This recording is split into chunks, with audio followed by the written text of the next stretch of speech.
Patekmo or something writes, Dear Thumbs, I decided to ask a real question. My question is, what are your favorite retro games? You guys have mentioned a few older games before, but I wanted to know what your favorites are.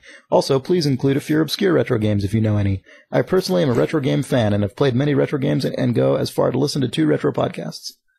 All right. What's considered retro these days? I don't know. I mean, probably like early 90s. Is that retro enough? I don't know. Like anything that isn't 3D I don't think at like, this point? yeah, SNES wow. era and earlier. I don't know. I mean, or that makes me feel old. Well, yeah, but I mean, it's true though. It's true. Like, I mean, are you looking? Games for, become like, retro way faster than most things because the technology scales so. But I mean, yeah. That's it. Are we supposed to be talking about like a Vectrex thing or something? I mean, yeah, I know that's why. Yeah. The way you said retro 1,000 times, I was like retro computing, like Commodore 64 style. Or, yeah, I don't know. Yeah, I don't know. I don't know. Well, I don't know. I mean, take it however you want. Do you have any? There are so many games. I know. Once again, I had a crap load of games on like my Apple II and my Atari and my NES, but what are some really obscure ones? I don't know.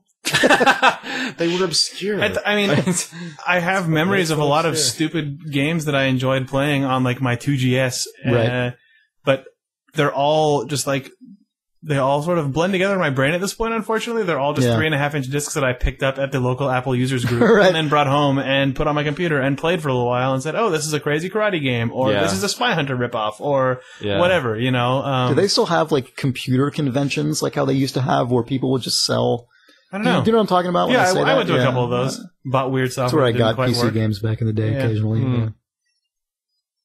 I don't know. I don't know. We're dumb, apparently. We hate games. I will say, I don't know if this is that's not true. Old enough. I think it's 92 or something. I don't know. There's this Sony PlayStation. And it's not it's not that obscure, but a lot of people haven't played it. Star Control 2. That game is amazing. People at work told me they brought up Star Control 2 again recently. Oh, really? Yeah. That's interesting. Yeah, I mean, I've mentioned it, I think, probably a couple times over the last year. Yeah. But it's a really amazing game. It was pretty ahead of its time. It's probably one of the precursors to the 4X genre. Yeah. Whatever those all are. Exterminate, explore, exploit. Extreme. Yeah, I don't know. What are those games in space where you do a lot of things? Yeah. Master of Orion and Galactic Civilizations and stuff like that. But Star Control 2 is kind of like that, but it's like an early example of it, and it's super, super cool and really cool. It's got a cool sense of just lighthearted sense of humor, kind of a, I don't know, almost a whimsical quality to the alien design and all the ships and everything. It's a great, awesome game. And there's a freeware port supported by the original developer called the Urquan Masters. Anyway, it's cool. It's fun. Good game. Old game. It's fun. Good old games. Good old game. I don't know. Castles 2.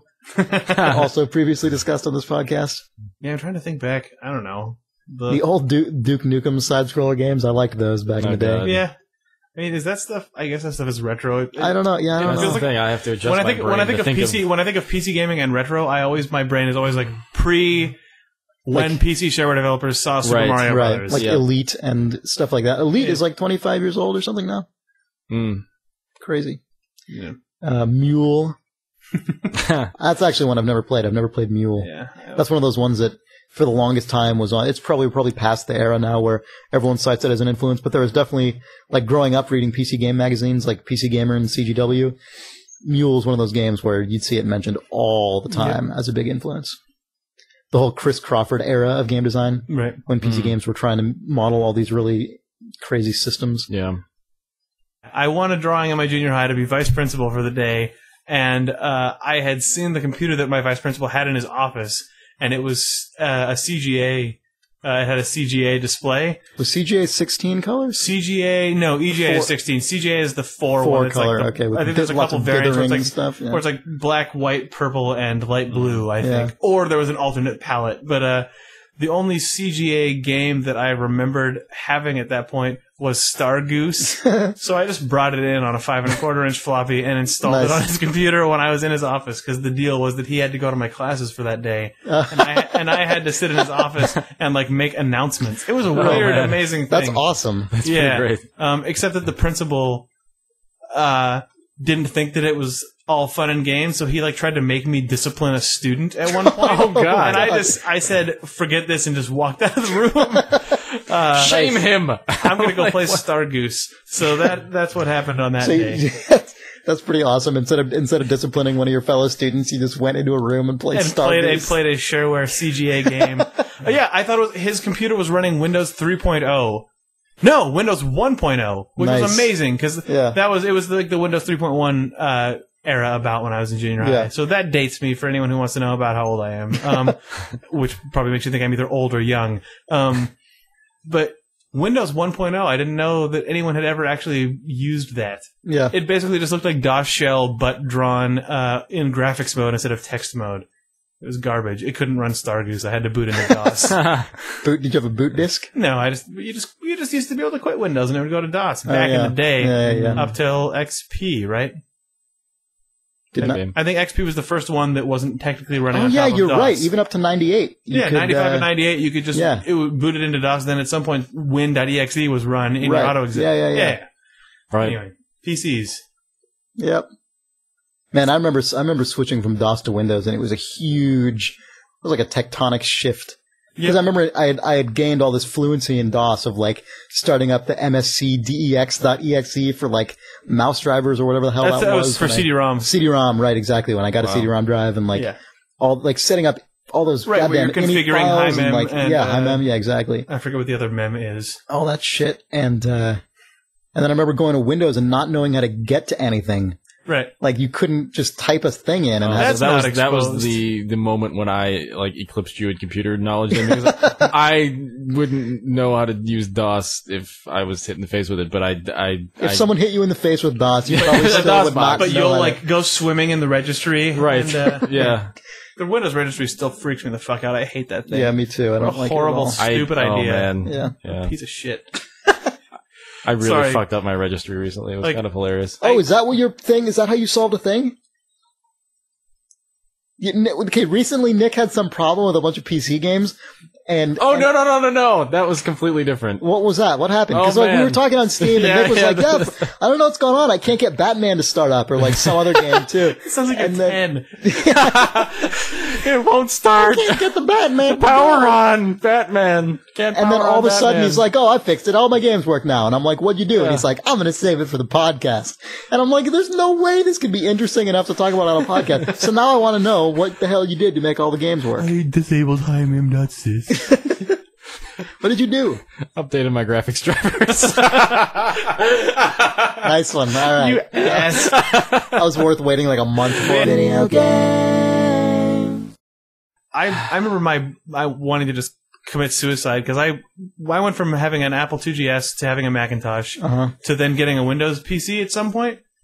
And just my mind was completely blown by how horrible it was that like you installed something and it was like the PC equivalent of like in a movie when you see someone commit suicide and you just see the blood and brain splat just appear on the wall suddenly. Yeah. And that's how I felt every installer on a PC was, where it's like... You didn't feel like a guy getting shot, you felt like the blood and brain spat on the wall in a movie? Yeah, well, no, it wasn't me, but it was like, I press install, and then if my PC is that blank, pristine wall, then it's just like, boom, guts and brains everywhere. You're never putting that back together. Like, once you've installed one application on any Windows machine, you're fucked forever. You're never gonna 100% remove that. Yeah. That is garbage to me, and it's still... Sorry, why am I even talking about this? Games still insist on just barfing shit all over the place. Then for a while they had ATI like Rage 128 mobility or something. Yes, they did. I remember that. Yeah. It can kind of run Quake 3. Yeah, exactly. Yeah. God, well, that's what it was. It was demoed on a Mac, right? Yeah, in Macworld. Yeah. Version of any card is complete shit. Complete bullshit. That's the most deceptive. It seriously should be fucking illegal. When they say, like, you've got, no, I mean, really. When they say you've got a GeForce or whatever in this laptop, but it's got the little Go or, like, mobility version of it, fucking bullshit. That card can't do shit. That card blows my asshole. Like, I fucking hate that.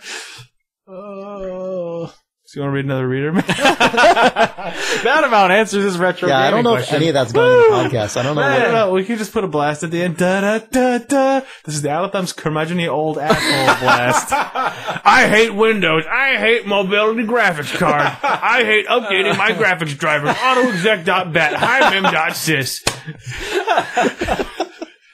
Oh, I'm gonna hurl. AutoExec.bat.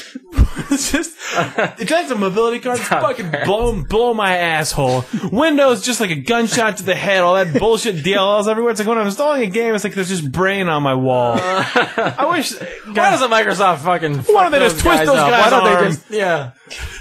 Derp. We're all assholes. Yeah. I didn't play Ultima. Fuck you, but I'm still an old curmudgeony bitch. Oh man! How did the end of this podcast just? I could see it happening too. I could see it. There was a silence, where we would normally end the podcast. That actually was the silence when the truck just sort of. I know. Yeah, exactly. It was. The wheels were sort of spinning as the dust sort of. I watched it as it plows into the fuel tank. Well, no, it's just us in slow motion going off the world's longest cliff, and just now it's like, oh shit. Yeah. Registry. Blow out my ass. Oh, fuck. It's just us, the three of us, as curmudgeony old men, not noticing that we're sailing off a cliff to our death. Out the window. Right. Yeah, right. Why isn't it a .app OS 10 version of the game? Why does my graphics driver update itself automatically? And then we exploded in a big pile of feces, flaming turds. Video game.